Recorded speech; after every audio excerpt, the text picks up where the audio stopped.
അന്നൊന്നും ഉദ്ധരിക്കാത്തൊരു ഹദീത്താണ് ഇന്ന് ഉദ്ധരിക്കുന്നത്. ഹബീബായ അഷ്റഫുൽ ഖൽഖ് സല്ലല്ലാഹു അലൈഹി വസല്ലം പറയാണ്, വഹുവ, ഈ വെള്ളിയാഴ്ച ദിവസം, അഅ്ലമു ഇൻദല്ലാഹ്, അല്ലാഹുവിങ്കൽ ഏറ്റവും മഹത്വമുള്ള, വലിപ്പമുള്ള, ബഹുമാനമുള്ള ദിവസമാണ്. മിൻ ഈദിൽ അദ്ഹാ വ ഈദിൽ ഫിത്ർ. ഒരു കൊല്ലത്തിൽ ആകെ കടന്നു വരുന്ന സുപ്രധാനമായ രണ്ട് പെരുന്നാളുകളാണ് ബലിപെരുന്നാളും ചെറിയ പെരുന്നാളും. ചെറിയ പെരുന്നാൾ ഈദുൽ ഫിത്തർ എന്ന് പറഞ്ഞാൽ അതിവിശുദ്ധമായ 30 ദിനരാത്രങ്ങൾക്ക് പിറകെയായി വരുന്ന പ്രതീക്ഷയുള്ള രാവും പകലുമാണ്. ഈദുൽ അദ്ഹ എന്ന് പറഞ്ഞാൽ വൽ ഫജ്ർ വലയാലിൻ അശ്ർ എന്ന് പറഞ്ഞ ആ 10 രാവുകൾക്ക് പിറകെ വരുന്ന വളരെ പ്രതീക്ഷയുള്ള പരിശുദ്ധമായ പെരുന്നാളാണ്. അതിനേക്കാൾ അല്ലാഹുവിങ്കൽ വീര്യവും നിലവാരവും മാർക്കറ്റും മഹത്വവും ദറജയുമുള്ള ദിവസമാണ് യൗമുൽ ജുമുഅ എന്ന് മുഹമ്മദുർ റസൂലുള്ളാഹി. നമ്മൾ മനസ്സിലാക്കിയതുപോലെ വെറും കുളി, പള്ളിയിൽ വരിക, ഖുത്ബ, നിസ്കാരം, ഖലാസ്, അങ്ങനെയല്ല. പള്ളിയിൽ വരിക, സൂറത്തുൽ പോവുക, നിസ്കാരം, ഖലാസ്, അങ്ങനല്ല. അങ്ങനെയാണോ പെരുന്നാൾ നമ്മൾ ചെയ്യുക? അങ്ങനെയാണോ പെരുന്നാൾ? കുളിക്കുക, പള്ളി പോവുക, 2 റക്അത്ത് നിസ്കരിക്കുക, പെരുന്നാൾ ഖലാസ് എന്ന് പറയാറുണ്ടോ? ഇല്ലല്ലോ. പെരുന്നാൾ എന്ന് പറഞ്ഞാൽ ഒരു ദിവസം മൊത്തം, അല്ലെങ്കിൽ ബലി പെരുന്നാളാണെങ്കിൽ ആ 4 ദിവസം മൊത്തം നമ്മൾ മഹത്വവൽക്കരിക്കും. അതനുസരിച്ചുകൊണ്ട് പല ചിട്ടകളും, ഭക്ഷണത്തിൽ വരെ വ്യത്യാസപ്പെടുത്തുന്ന, വസ്ത്രത്തിൽ വരെ വ്യത്യാസപ്പെടുത്തുന്ന ആളുകളാണ് നമ്മൾ. എന്തുകൊണ്ട് ഈ പെരുന്നാളിനെ നമ്മൾ അത്ര ബഹുമാനിക്കുന്നില്ല? അതിനേക്കാൾ അല്ലാഹുവിങ്കൽ നിലവാരം വെള്ളിയാഴ്ചക്കാണ് എന്ന് പരിശുദ്ധ റസൂൽ സല്ലല്ലാഹു അലൈഹി വസല്ലം. പഴമക്കാർക്കുണ്ട്. പഴമക്കാര് വെള്ളിയാഴ്ചക്ക് നേരത്തെ ഒരുങ്ങുന്ന ആളുകളായിരുന്നു. വ്യാഴാഴ്ച ഒരുങ്ങും. നമ്മള് ചെറിയനാക്ക് വേണ്ടിയിട്ട് 26-ാം ശേഷം ഒരുങ്ങാറില്ലേ? അങ്ങനെ ഒരുങ്ങേണ്ട കാര്യമൊന്നുമില്ല, കാരണം റമദാൻ തന്നെയല്ലോ. അതുപോലെ വലിയരുന്നാക്ക് വേണ്ടി നമ്മൾ ദുൽഹിജ്ജയിൽ ഒരുങ്ങാറില്ലേ? ഇതിനേക്കാൾ ഗൗരവത്തോടെ വെള്ളിയാഴ്ചക്ക് വേണ്ടി വ്യാഴാഴ്ച അല്ലെങ്കിൽ ബുധനാഴ്ച ഒരുങ്ങുന്നവരായിരുന്നു ഗതകാല അധ്യായത്തിൽ ജീവിച്ച മഹാന്മാരൊക്കെ. അതിന്റെ ഭാഗമായിട്ടാണ് അവർ ഇറച്ചിമ കൂടിയത്, അല്ലാതെ ഇറച്ചിയിൽ കാര്യം ഉണ്ടായിട്ടല്ല. അന്ന് വെള്ളിയാഴ്ച ഇറച്ചി ഉണ്ടാവുള്ളൂ. വെള്ളിയാഴ്ച ഇറച്ചി എന്ന് അറിയപ്പെട്ടിരുന്നു, വെള്ളിയാഴ്ച ഇറച്ചി. ഇന്ന് നമ്മളത് ഇറച്ചിയിൽ മാത്രം ഒതുക്കി, ഭക്ഷണത്തിൽ എന്തെങ്കിലുമൊക്കെ വ്യത്യാസം വരുത്തും, അത്രേ ഉള്ളൂ. ഉള്ളവർക്ക് അവര് ഇറച്ചിയിൽ മാത്രമല്ല, അവര് അതിരാവിലെ പള്ളിയിൽ വരും. വെള്ളിയാഴ്ച ചൂട്ട് പിടിച്ചിട്ട് പള്ളി പോയിന്ന കാലം ഉണ്ടായിരുന്നു. കാരണം എന്താ? നേരം വെളുത്ത് വെളിച്ചാണതിന് മുമ്പ് മങ്ങിയ ഇരുട്ടില് തപ്പിത്തടഞ്ഞ് വീഴണ്ടെന്ന് മനസ്സിലാക്കിയിട്ട് പൊരിന്ന് വരുമ്പോ ചൂട്ട് കയ്യിലുണ്ടാവും. വെള്ളിയാഴ്ച കയറിയാണ് ചൂട്ട് പിടിച്ചിട്ട്. യാ അല്ലാഹ്, അങ്ങനത്തെ കാലൊക്കെ പോയി. ഈ ഉമ്മത്ത് വെള്ളിയാഴ്ചയുടെ മഹത്വം കളഞ്ഞു കുളിച്ചിട്ട് ലൈറ്റായി പോകുന്ന എന്നാണ് തുടങ്ങുന്നത്, അന്നാണ് ഉമ്മത്തിന്റെ ദുരാചാരത്തിന്റെ പ്രാരംഭം. എല്ലാ ഹലാക്കിന്റെയും ദുരാചാരത്തിന്റെയും പ്രാരംഭം വെള്ളിയാഴ്ചയുടെ മഹത്വം കൽബിന്ന് ഇറങ്ങിപ്പോകുന്നുള്ളതാണ്. അള്ളാഹു കാത്തുരക്ഷിക്കട്ടെ. വെള്ളിയാഴ്ച സയ്യിദാണെന്ന് മാത്രല്ല, സയ്യിദുൽ അയ്യാം, സയ്യിദുൽ അയ്യാം. അത് മാത്രല്ല, അതൊരു കാവലാണ്. കാവലാണ്. അൽ ജുമുഅത്തു ഇലൽ ജുമുഅത്തി കഫാറ. ഇരു ജുമുഅകൾക്കിടയിൽ കഫാറത്താണ് എന്ന് പരിശുദ്ധ റസൂൽ സല്ലല്ലാഹു അലൈഹി വസല്ലം. അതുകൊണ്ട് ഇത് പറയുന്നോണ്ട് നേട്ടണ്ടെന്ന് എനിക്കറിയാം. കാരണം വെള്ളിയാഴ്ച ആദ്യങ്ങളിലൊക്കെ ഒരുപാട് കഴിഞ്ഞിട്ടാണ് പള്ളിയിൽ ആള് ഞാൻ വന്നോടനൊക്കെ ഉണ്ടാവുക. വെള്ളിയാഴ്ചന്റെ മഹത്വം ഒരുപാട് ഒരുപാട് ഒരുപാട് പറഞ്ഞപ്പോ ഇപ്പൊ നേരത്തെ തന്നെ വരുന്ന ആളുകൾ വരുന്നുണ്ട്. പിന്നെ ദീനിയായ ചില സേവനങ്ങളിലും ഖിദ്മത്തിലൊക്കെ പ്രവർത്തിച്ച് ഓടി നടന്ന് യാത്ര ചെയ്ത് അല്പ ലൈറ്റായി വരുന്ന ആളുകളൊക്കെ ഉണ്ടാവാം. അതും അവര് വെള്ളിയാഴ്ചയുടെ മഹത്വത്തിൽ നിന്ന് പുറത്തു പോയിട്ടല്ല, വേറെ കുറെ യത്നങ്ങൾ ഉണ്ടായിട്ടാണ്.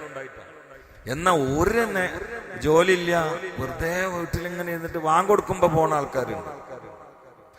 വാങ്ങൊടുത്ത് പോവാന്ന് പറഞ്ഞ ആൾക്കാരുണ്ട്. ഇവരൊക്കെയാണ് നെഞ്ഞത്ത് കൈ വെച്ചിട്ടുണ്ട് ഈ ആദി ഹദീസുകളും രേഖകളും ചിന്തിക്കേണ്ടത്. എവിടേക്കാണ് നമ്മളെ ഈ പോക്കുന്ന്? മുന്നിൽ വരണ എന്താന്ന് ഓർമ്മയില്ല, ബാക്കിൽ കഴിഞ്ഞത് എന്താന്ന് ഓർമ്മയില്ല. മനുഷ്യൻ തിരിഞ്ഞു നോക്കിയാൽ എത്ര കൊല്ലത്തെ ഓർമ്മകൾ നമുക്ക് ഉണ്ടാവുക? 7 കൊല്ലത്തിന്റെ അപ്പുറമുള്ള ഓർമ്മകൾ. ഒരു നല്ല ഗ്രാഹ്യശേഷി അല്ലെങ്കിൽ ഓർമ്മശേഷി, നല്ല മെമ്മറി പവർ ഉള്ള ഒരാൾക്ക് തിരിഞ്ഞു നോക്കിയാൽ കൂടി വന്നാൽ 7 വയസ്സ് വരെയുള്ള കാര്യങ്ങൾ ഓർമ്മ ഉണ്ടാവും. വാപ്പ മദ്രസക്ക് കൈ പിടിച്ചിട്ട് ചേർക്കാൻ കൊണ്ടായത് ഓർക്കണ ആരെങ്കിലും ഈ സാസിലുണ്ടോ? ഉണ്ടോ? ഞമ്മള് പറയും എന്റെ വാപ്പ ഇന്നാ ഡേറ്റിലാണ് കൊണ്ടുപോയിരുന്നത്. അത് ഉമ്മ പറഞ്ഞിട്ട് പറയാണ്, അല്ലെ നമുക്ക് ഓർമ്മ ഉണ്ടായിട്ടില്ല. ഞാൻ അതിന്റെ അപ്പുറത്ത് ചോദിച്ച പിന്നെ ഏതായാലും ഉണ്ടാവില്ല. നിങ്ങൾ ആരെങ്കിലും നിങ്ങളെ പെങ്ങള് തൊട്ടിയിലിട്ടിട്ട് ആട്ടി ഉറക്കണം, നിങ്ങൾക്ക് ഓർമ്മ ഉണ്ടാവും. പിന്നെ ഏതായാലും ഉണ്ടാവില്ല. കൂടി വന്ന പിറകൊക്കെ നോക്കിയാ 7 വയസ്സ് വരെ ഉള്ളതില് എൻഡ് അവിടുന്നാണ്ട് ഓർമ്മ ഉണ്ടാവില്ല. അതൊരു എൻഡാണ്. എന്താണ് അതിന് കാരണം? മനുഷ്യൻ 7 വയസ്സ് വരെ കുതിര കളിക്കൂല, മര്യാദക്ക് ജീവിക്കണതാണ്. 7 വയസ്സ് വരെ ഒരു കുട്ടി നിങ്ങൾ അടിച്ചോക്കാണ്, ആ കുട്ടി അരമണിക്കൂർ കഴിഞ്ഞാൽ മറന്നിട്ടുണ്ടാവും.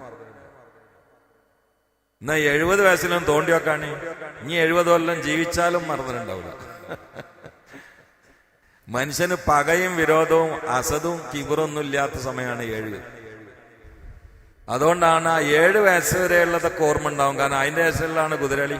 അതിന് മുമ്പ് കുതിരകളില്ല, ഒക്കെ ഒരേ പോക്ക് പോവാണ്. പിന്നെ എങ്ങനെ എന്താ ഓർമ്മ ഉണ്ടാകാൻ? 7 വയസ്സുകളിൽ തുടങ്ങി പൊട്ടീസും കുസൃതിയും വികൃതിയും പകപോക്കലും മേശണിയും ഭീഷണിയും പരാതിയും പ്രകമ്പനവും ഓട്ടവും ചാട്ടവും ചീറ്റലും ഒക്കെ 7 വയസ്സാണ് തുടങ്ങണേ. അതുകൊണ്ട് ഓരോന്ന് ഓർമ്മ ഉണ്ടാവും. ഇന്ന ഡേറ്റിന് ആളടിച്ചത്, മറ്റാളിരുന്ന് അടി വാങ്ങിയത്, ഇവിടുന്ന് മുങ്ങിയത്, ആണ്ട് ഓടിയത്, പള്ളിക്കുളത്തേക്ക് ചാടിയത്, കമ്മിറ്റിക്കാരിന്ന് ചീത്ത കേട്ടത്, വേലിയാടി പോയത്, ഇതൊക്കെ ഇങ്ങനെ ഓർമ്മ ഉണ്ടാവും. കാരണം 7 വയസ്സ് വരെ വളരെ പുഴ ഒഴുകുന്ന പോലെ ഒരേ രീതിയിൽ ഇങ്ങനെ പോവാണ്. പ്രത്യേകിച്ച് പറയാനുള്ള ഒന്നും ഉണ്ടാവില്ല. ഇനി ഭാവിക്കുള്ളത് ഒന്നും ഓർമ്മയില്ല, ഒന്നും അറിയില്ല. അതിന്റെ ഇടയിലെ നമ്മളുള്ളത്. ആ സമയത്ത് പരലോകത്തിന് വേണ്ടി ഒരുങ്ങുന്നവൻ വെള്ളിയാഴ്ചക്ക് വേണ്ടി ഒരുങ്ങും. വെള്ളിയാഴ്ചക്ക് ഒരുങ്ങാത്തവന് പരലോകത്തിന് ഒരുങ്ങില്ല. വെള്ളിയാഴ്ചക്ക് ഒരുങ്ങുന്നവൻ പരലോകത്തിന് ഒരുങ്ങും ചെയ്യും. അത് നമ്മൾ ഏത് കൂട്ടത്തിലാ പെട്ടെന്നുള്ളത് ഞാന് പരിശോധിക്കണ്ട. ഓരോരുത്തരും അവനാൻ എന്റെ ഞാൻ പരിശോധിക്കാൻ, നിങ്ങളുടെ പരിശോധിക്കാം. വെള്ളിയാഴ്ച തെറ്റ് ചെയ്യുന്നതും അല്ലാത്ത ദിവസങ്ങളിൽ തെറ്റ് ചെയ്യുന്നതും വ്യത്യാസം. ഒരാള് വെള്ളിയാഴ്ച എന്ന് അറിഞ്ഞിട്ടും ബോധത്തോടെ തെറ്റ് ചെയ്താൽ ഈമാൻ തെറിച്ചു. ചിലതൊക്കെ അങ്ങനെയല്ലോ, നമ്മൾ ലക്ഷണങ്ങളെ കൊണ്ടാണ് മനസ്സിലാക്കുക. അതുകൊണ്ട് പ്രിയപ്പെട്ടവരെ, ഹബീബായ അഷ്റഫുൽ ഖൽഖ് മുഹമ്മദ് മുസ്തഫ സല്ലല്ലാഹു അലൈഹി വസല്ലമയുടെ ശഫാഅത്ത് വാങ്ങണമെന്ന് ആഗ്രഹിക്കുന്ന മുഴുവൻ ആളുകളും വെള്ളിയാഴ്ച അധ്വാനിക്കണം.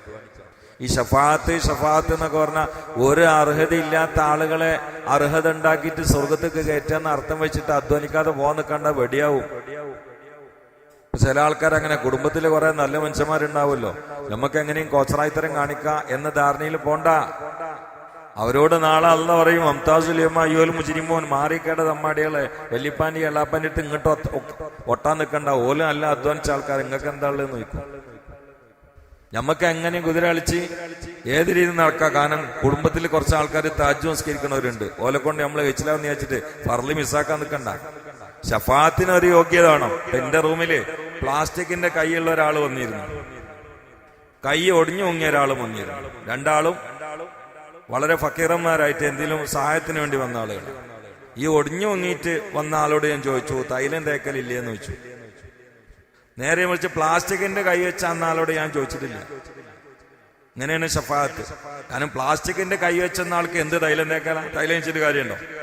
പ്ലാസ്റ്റിക്കിന്റെ കൈമ തൈലം തേച്ചിട്ട് കാര്യം നിങ്ങൾക്ക് അറിയില്ലേ? തൈലം തേച്ചിട്ട് കാര്യമുണ്ടോ? ഇല്ല. ഒടിഞ്ഞു ഇങ്ങനെ തൈലം തേച്ചാൽ നീർ നിൽക്കാൻ സാധ്യതയുണ്ട്. ഇതന്നെയാണ് ഷഫാഅത്ത്. ഷഫാഅത്ത് ആണെങ്കിലും പ്ലാസ്റ്റിക്കിന്റെ സാധനം ഏറ്റവും വലിയ കാര്യമില്ല. ഷഫാഅത്തിനൊരു യോഗ്യത വേണം. കണ്ണില്ലാത്തവന് മരുന്നിട്ടിച്ചിട്ട് കാര്യമുണ്ടോ? കണ്ണുണ്ട് പക്ഷെ മങ്ങിപ്പോയി, ഇനി മരുന്നിട്ടിച്ചാ കാര്യമുണ്ട്. ഇത് കണ്ണന്നില്ല, എന്നിട്ട് മരുന്നിട്ടിക്കാൻ പോയാല് ഷഫാഅത്ത് എന്ന് പറഞ്ഞിട്ടാണ് ഓടാൻ നിൽക്കണ്ട.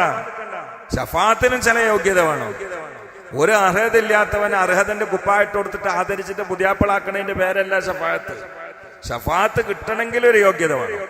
അള്ളാഹു ആ കൂട്ടത്തിലെങ്കിലും നമ്മൾ ഉൾപ്പെടുത്തട്ടെ. നമ്മൾ വേണ്ടത് മറ്റുള്ളവർക്ക് ഷഫാഅത്ത് ചെയ്തിട്ട് രക്ഷപ്പെടുത്താനുള്ള യോഗ്യതയിലേക്ക് നമ്മൾ ഉയരാണ് വേണ്ടത്. അതാണ് വേണ്ടത്. അങ്ങനത്തെ ആളുകളുണ്ടല്ലോ, റബ്ബനാ ഹബ് ലനാ മിൻ അസ്വാജിനാ വദുരിയാതിനാ ഖുർറത അയ്യുനിൻ വജഅൽനാ ലിൽ മുത്തഖീന ഇമാമാ. അവര് ഖുർആൻ പറഞ്ഞ ദുആ അല്ലത്, ഇത് ഖുർആൻ പറഞ്ഞ ദുആ. പടച്ചവനെ ഞങ്ങളെ മുത്തഖീങ്ങൾക്ക് ഇമാമിയങ്ങളാക്കണേ. അതിനർത്ഥം എല്ലാരും കൂടി പള്ളിന് മിഹ്റാബിക്ക് വരണം എന്നല്ലല്ലോ അതിന്റെ അർത്ഥം. എവിടെയാണത്? ഇവിടെ മുത്തഖീങ്ങൾക്ക് ഇമാമാണെങ്കിൽ അവിടെയും മുത്തഖീങ്ങൾക്ക് ഇമാമാ. അള്ളാഹു ആ കൂട്ടത്തിൽ നമ്മൾ ഉൾപ്പെടുത്തട്ടെ. അള്ളാഹു ആ കൂട്ടത്തിൽ നമ്മൾ ഉൾപ്പെടുത്തട്ടെ. അതിന് ഏറ്റവും പ്രതീക്ഷയുള്ള, സാധ്യതയുള്ള, സൗകര്യമുള്ള, ഉത്കൃഷ്ടമായ, ദറജയുള്ള, പരിശുദ്ധമായ, പ്രതീക്ഷയുള്ള, ഭാഗ്യമുള്ള അമലാണ് അസ്സലാത്തു അലൻ നബിയിൽ മുസ്തഫ മുഹമ്മദ്. ഒറ്റ പ്രസ്താവനയാണ്, അത് ഒന്നൊന്നര സ്റ്റേറ്റ്മെന്റ് ആണ്. ഇന്ന ഔലന്നാസി ബി, ഇന്ന ഔലന്നാസി ബി യൗമൽ ഖിയാമ അക്സറുഹും അലയ്യ സ്വലാത്ത്. ജനങ്ങളിൽ ഞാൻ എന്റെ ശഫാഅത്തുമായി ഏറ്റവും ബന്ധപ്പെട്ടത്. മറ്റൊരു റിപ്പോർട്ടിലുള്ളത് അങ്ങനെയാണ്, ഇന്ന ഔലന്നാസി ബി ശഫാഅത്തി യൗമൽ ഖിയാമ, എന്റെ ശഫാഅത്തുമായി ജനങ്ങളിൽ ഖിയാമത്ത് നാളിൽ ഏറ്റവും ബന്ധപ്പെട്ടത് അവരിൽ നിന്ന് എനിക്ക് ഏറ്റവും കൂടുതൽ സ്വലാത്ത് ചൊല്ലുന്നവരാണ് എന്ന് നബിയുനാ റസൂലുള്ളാഹി. നമ്മൾ ആ കൂട്ടത്തിൽ ഉൾപ്പെടണം. അല്ലാഹു തൗഫീഖ് ചെയ്യട്ടെ. വെള്ളിയാഴ്ചയിൽ സ്വലാത്തിന്റെ എണ്ണം കൂട്ടാൻ ശ്രമിക്കുന്ന ആളുകൾക്ക് മറ്റുള്ള ദിവസങ്ങളിലും സ്വലാത്തെല്ലാം കഴിയും. ഒരു ദിവസം ഞാൻ ചെയ്യുന്ന ഒരു അമൽ നിങ്ങളോട് പറയാമല്ലോ, 1000 സ്വലാത്തല്ലെങ്കിലും ചുരുങ്ങിയത് ചൊല്ലിയാല് ഓന് രക്ഷ ഉണ്ട് എന്ന് സംശയിക്കുന്നവന് വിഡ്ഢിയാണ്. കാര്യമായ തകരാറൊന്നുമില്ലെങ്കിൽ 1000 സ്വലാത്തല്ലിയുള്ള നേട്ടം എന്താ അറിയോ? റസൂലുള്ളാഹിന്റെ കൂടെ സല്ലല്ലാഹു അലൈഹി വസല്ലം തോളോട് തോൾ ഉരസീറ്റാണ് പോവാ. അതാണ് ഉരസീറ്റാണ് പോവാ. അപ്പൊ അത്രയും അടുത്ത് നിന്നിട്ട് പോവാണ്. 1000 24 മണിക്കൂറില്ലേ? എനിക്ക് 1000 സ്വലാത്തല്ലാൻ 1 മണിക്കൂർ വേണ്ട. ഞാൻ ചൊല്ലണല്ലാത്ത അല്ലാഹുമ്മ സ്വല്ലി അലാ സയ്യിദനാ മുഹമ്മദിൻ വ ആലിഹി വസഹ്ബിഹി വസല്ലം. അത് 1000 ചൊല്ലാൻ 1 മണിക്കൂർ വേണ്ട, 1/2 മണിക്കൂർ മതി. 24 മണിക്കൂർ അല്ലാഹു തആല നമുക്ക് തന്നിട്ട് 23.5 മണിക്കൂർ ഒഴിവാക്കിയിട്ട് 1/2 മണിക്കൂർ നാളത്തെ രക്ഷയ്ക്ക് വേണ്ടി, ശഫാഅത്തിന് വേണ്ടി മാറ്റിവെക്കാൻ നമുക്ക് കഴിയില്ലെങ്കിൽ എന്താ അതിനൊക്കെ അർത്ഥമുള്ളത്? എന്നാ സലാത്തിന് വേണ്ടി മാത്രം ഇരിക്കണോ? വേണ്ട. പണിയെടുക്കുമ്പോ ചെല്ലിയാ പോരേന്ന്. വേണമെങ്കിൽ എണ്ണം 1000 ചുരുങ്ങിയത്, അതിന് മേലെ എത്രയാവാ? കൈമാ സാധനം ചുറ്റിയാ പോരെ. എന്താ കൗണ്ടറില്ലേ? എണ്ണം കിട്ടുമല്ലോ. ചില ആൾക്കാരത് ചുറ്റി അടക്കും. പക്ഷെ വൈകുന്നേരം വരെ നോക്കിയാലും ഒന്നും ആയിട്ടുണ്ടാവില്ല. അങ്ങനെ ഇപ്പൊ ഒരു ഫാഷൻ ആയിട്ടുണ്ട്. കൈമായി സാധനം ഉണ്ടാവും. ഇത് ഇട്ടത് സുബീക്കാണ് കാര്യം. വൈകുന്നേരം 5 മണിയൊക്കെ എടുത്തു നോക്കിയാലും ആ സാധനം അങ്ങനെ ഉണ്ടാവും. കാരണം ഇതിപ്പോ ഒരു ഫാഷനാണ്. ഇതിങ്ങനെ ഇങ്ങനെ അല്ലെങ്കിൽ കൈമ അങ്ങനെ മാലയിട്ടിട്ടുണ്ടാവും, ഒന്നൊട്ട് വലിയിട്ടുണ്ടാവില്ല. ഇത് ചുറ്റി അടക്കാന്നുള്ളപ്പോ ഏതാളുകളുടെ കൈമലുണ്ട് പോയി സാധനം ഇതിങ്ങനെ ചുറ്റുക. അതാണ്. എന്നാൽ നല്ലോണം ചെല്ലണ ചില ആൾക്കാരെ കൈമത് കാണാനുമില്ല. അപ്പൊ ചിറ്റിയതുകൊണ്ടും വെച്ചതുകൊണ്ടും മാത്രം കാര്യമില്ല. നമ്മൾ പണിയെടുക്കണം. പണിയെടുക്കാതെ പോയാൽ അപകടമാണ്. അള്ളാഹു കാത്തുരക്ഷിക്കട്ടെ. അള്ളാഹു കാത്തുരക്ഷിക്കട്ടെ. അതുകൊണ്ട് എന്റെ സദസ്സിൽ പങ്കെടുക്കുന്ന എല്ലാ ആളുകളും 1000 സ്വലാത്തിൽ നിർബന്ധമാണെന്ന് ഞാൻ പറയില്ല. കാരണം ഞാൻ അത്ര വലിയ വിഡ്ഢിയൊന്നുമല്ല. പക്ഷെ ചൊല്ലിയാൽ അൽഹംദുലില്ലാ എന്നൊരു സന്തോഷം എനിക്കുണ്ട്. കാരണം എന്താ, അതും നാളെ ആ കെയർ ഓഫിൽ രക്ഷപ്പെടാൻ പറ്റുന്ന വലിയൊരു അമലല്ലേ. നമ്മള് 3-4 കാര്യങ്ങളൂടെ പറഞ്ഞു. ആ സുബഹിക്ക് എല്ലാ ദിവസവും സഹീഹ് ബുഖാരി കേൾക്കാൻ വേണ്ടി വരുന്ന ആളുകളൊക്കെ പോട്ടെ എന്ന് പറഞ്ഞാൽ ഇൻഷാ അല്ലാഹ് കാര്യമായ തകരാറൊന്നുമില്ലെങ്കിൽ ഈ സാസ് പങ്കെടുക്കുന്നവരൊക്കെ പോകുന്നതാണ് നമ്മളെ റജാ, പ്രതീക്ഷ. അങ്ങനെയാണ്. ആയിക്കൂടെ അതിൽ ആ 1000 സ്വലാത്തിൽ നിന്ന് ആൾക്കാരുണ്ടല്ലോ, അവൾ ഇങ്ങോട്ട് വരട്ടെ, അവൾക്ക് വേറെ ഡോറ് മാറ്റി വെച്ചിട്ടുണ്ട് എന്ന് പറഞ്ഞാൽ ആയിക്കൂടും കയറാലേ നമുക്ക്. അള്ളാഹു തൗഫീഖ് ചെയ്യട്ടെ. ആകെ 1/2 മണിക്കൂർ. നമുക്ക് മൊബൈല് തോണ്ട 24 മണിക്കൂറും തികയണില്ലല്ലോ. അപ്പൊ ചിലവൾക്ക് 24 മണിക്കൂർ തികയണില്ല. അല്ല എങ്ങാനും ഒരു 34 മണിക്കൂർ ആയി കൊടുത്താൽ കുറച്ചും കൂടി തോണ്ടായിരുന്നു എന്നാണ്. 24 മണിക്കൂർ മൊബൈല് തോണ്ടാൻ തികയാത്ത നമുക്ക് 1/2 മണിക്കൂർ സ്വലാത്തെല്ലാം കിട്ടണില്ല എന്ന് പറഞ്ഞാൽ അത് ഹതഭാഗ്യല്ലേ. അവിടുന്നല്ലേ നമ്മൾ എണീക്കേണ്ടത്. അള്ളാഹു തൗഫീഖ് ചെയ്യട്ടെ. ഒന്ന് നന്നായിട്ട് ആമീൻ പറഞ്ഞോളൂ. ഏത് സാസിലുള്ള ആമീന ക്ലിക്കാകുമെന്ന് പറയാൻ പറ്റൂല. അള്ളാഹു തൗഫീഖ് ചെയ്യട്ടെ. സല്ലല്ലാഹു അലാ മുഹമ്മദ് സല്ലല്ലാഹു അലൈഹി വസല്ലം. സല്ലല്ലാഹു അലാ മുഹമ്മദ് സല്ലല്ലാഹു അലൈഹി വസല്ലം. സല്ലല്ലാഹു അലാ മുഹമ്മദ് സല്ലല്ലാഹു അലൈഹി വസല്ലം. സല്ലല്ലാഹു അലാ മുഹമ്മദ് സല്ലല്ലാഹു അലൈഹി വസല്ലം. സല്ലല്ലാഹു അലാ മുഹമ്മദ് സല്ലല്ലാഹു അലൈഹി വസല്ലം. സല്ലല്ലാഹു അലാ മുഹമ്മദ് സല്ലല്ലാഹു അലൈഹി വസല്ലം. സല്ലല്ലാഹു അലാ മുഹമ്മദ് സല്ലല്ലാഹു അലൈഹി വസല്ലം. സല്ലല്ലാഹു അലാ മുഹമ്മദ് സല്ലല്ലാഹു അലൈഹി വസല്ലം. സല്ലല്ലാഹു അലാ മുഹമ്മദ് സല്ലല്ലാഹു അലൈഹി വസല്ലം സല്ലല്ലാഹു അലാ മുഹമ്മദ് സല്ലല്ലാഹു അലൈഹി വസല്ലം اللهم صل على محمد يا ربي صل عليه وسلم الحمد لله رب العالمين حمدا طيبا مباركا فيه جزيلا جميلا دائما بدوام ملك الله اللهم صل على سيدنا محمد وآله وصحبه وسلم اللهم صل على سيدنا محمد طب القلوب ودوائها وعافية الأبدان وشفائها ونور الأبصار وضيائها وعلى آله وصحبه وسلم أرحم الراحمين يا الله നീ കബൂലാക്കണേ അല്ലാഹ്. ഈ വെള്ളിപ്രഭാതത്തെ നാളത്തെ സ്വർഗീയ സുപ്രഭാതത്തിനുള്ള കാരണമായി ഹേതുകമായി നീ സ്വീകരിക്കണേ അല്ലാഹ്. നാളത്തെ സൗഭാഗ്യ പട്ടികയിൽ ഈ ഇരുത്തൻ നീ ഉൾപ്പെടുത്തണേ അല്ലാഹ്. വന്ന ഒരാളെയും ഹായിബാക്കല്ല അല്ലാഹ്. ആന്തരികമായ അശുദ്ധിയിൽ നിന്ന് രക്ഷപ്പെടുത്തണേ അല്ലാഹ്. ഭൗതികമായ ബാഹ്യമായ അശുദ്ധിയിൽ നിന്ന് രക്ഷപ്പെടുത്തണേ അല്ലാഹ്. ആന്തരികമായ രോഗങ്ങളിൽ നിന്ന് രക്ഷപ്പെടുത്തണേ അല്ലാഹ്. ബാഹ്യമായ വൈറസുകളിൽ നിന്ന് രക്ഷപ്പെടുത്തണേ അല്ലാഹ്. അല്ലാഹുവേ, ഞങ്ങൾ ഇരുന്നത് വന്നത് പറഞ്ഞത് കേട്ടത് പിരിയുന്നത് എല്ലാം നാളെ സ്വർഗത്തിൽ ഇതൊക്കെ പറഞ്ഞ് രസിക്കാനുള്ള ഒരുമിച്ച് കൂടാനുള്ള കാരണമാക്കി തരണേ അല്ലാഹ്. അല്ലാഹുവേ, സ്വർഗീയ സൗഭാഗ്യത്തിന് തടസ്സങ്ങളിൽ നിന്ന് രക്ഷപ്പെടുത്തണേ അല്ലാഹ്. നിന്റെ മാരിഫത്തിനുള്ള പാത്രമാക്കി കൽബുകളെ മാറ്റണേ അല്ലാഹ്. മഹബത്തിന്റെ വേദിയാക്കി ഹൃദയങ്ങളെ മാറ്റണേ അല്ലാഹ്. അല്ലാഹുവേ, ഞങ്ങളെ കത്തിക്കാളുന്ന നരകത്തിൽ വിറക് കൊള്ളികളാക്കല്ല അല്ലാഹ്. അല്ലാഹുവേ, ആഫിയത്തുള്ള സന്മനസ്സുള്ള സമാധാനമുള്ള തഖ്വയുള്ള ദീർഘായുസ് കൊണ്ട് അനുഗ്രഹിക്കണേ അല്ലാഹ്. ആ ആയുസ് മുഴുവൻ നിന്റെ ദഅവത്തിന് ഖിദ്മത്തിന് മദ്ഹിന് വേണ്ടി സമർപ്പിക്കാൻ തൗഫീഖ് താ അല്ലാഹ്.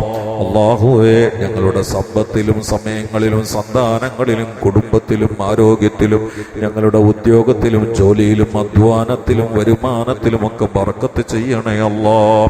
കടക്കാരനായി സമാധാനമില്ലാത്ത ജീവിതം കൊണ്ട് തളർത്തല്ല അല്ലാഹ്. കടങ്ങളുടെ കെണികളിൽ നിന്ന് രക്ഷപ്പെടുത്തണേ അല്ലാഹ്. കടബാധ്യതയുടെ തടവറയിൽ നിന്ന് മോചിപ്പിക്കണേ അല്ലാഹ്. മദീനയിൽ വളരെ പെട്ടെന്ന് മക്ക മദീനകളിൽ എത്തിക്കണേ അല്ലാഹ്. പലവട്ടം പോകാനുള്ള ഭാഗ്യം നൽകണേ അല്ലാഹ്. മക്ക മദീനകളുടെ ആളുകളാക്കണേ അല്ലാഹ്. ഹജ്ജ് സിയാറത്തിന് തൗഫീഖ് നൽകണേ അല്ലാഹ്. ഞങ്ങളിൽ നിന്ന് വിട പറഞ്ഞ് ആരുമില്ലാതെ ഖബറിൽ കിടക്കുന്ന മാതാപിതാക്കൾക്ക് പുറത്തു കൊടുക്കണേ അല്ലാഹ്. ഉസ്താദുമാർക്ക് പുറത്തു കൊടുക്കണേ അല്ലാഹ്. കുടുംബാതിഥികൾക്ക് പുറത്തു കൊടുക്കണേ അല്ലാഹ്. ഞങ്ങളിൽ നിന്ന് പഠിച്ചവർ, ഞങ്ങളെ പഠിപ്പിച്ചവർ, ഞങ്ങളെ കൂടെ പഠിപ്പിച്ചവർ പലരും ഖബറിലാണ്. അവരുടെ ഖബറുകൾ കണ്ടെത്താ ദൂരത്തേക്ക് വിശാലമാക്കണേ അല്ലാഹ്. ഈ പള്ളിയുടെ ചുറ്റുഭാഗത്ത് അന്തിയിറങ്ങുന്ന മുഅ്മിനീങ്ങൾക്ക് പുറത്തു കൊടുക്കണേ അല്ലാഹ്. തൊട്ടടുത്തുള്ള ഹോട്ടൽ ചങ്ങാതി എന്ന വിളിപ്പേരിൽ അറിയപ്പെടുന്ന ഹോട്ടലുകാരന്റെ വകയാണ് ഇന്നത്തെ ചായയും ചീർണിയും എന്ന് കേട്ട് അവരുടെ കച്ചവടത്തിൽ ബർക്കത്ത് നൽകണേ അല്ലാഹ്. അല്ലാഹുവേ, ഞങ്ങൾക്ക് നീ തരുന്ന മുഴുവനിലും ബർക്കത്ത് നൽകണേ അല്ലാഹ്. റഹ്മത്ത് കൊണ്ട് പൊതിയണേ അല്ലാഹ്. അല്ലാഹുമ്മ അൻസുർ ഉമ്മത്ത സയ്യിദിനാ മുഹമ്മദ് വറഹം ഉമ്മത്ത സയ്യിദിനാ മുഹമ്മദ് تجاوز عن أمة سيدنا محمد اجعلنا من خيار أمته ومن محبيه يا رب العالمين. ربنا تقبل منا إنك أنت السميع العليم وتب علينا إنك أنت التواب الرحيم. آمين برحمتك يا أرحم الراحمين. صلى الله تعالى وسلم على خير صحابي أجمعين. سبحان ربك رب العزة الحمد لله رب العالمين. السلام عليكم ورحمة الله.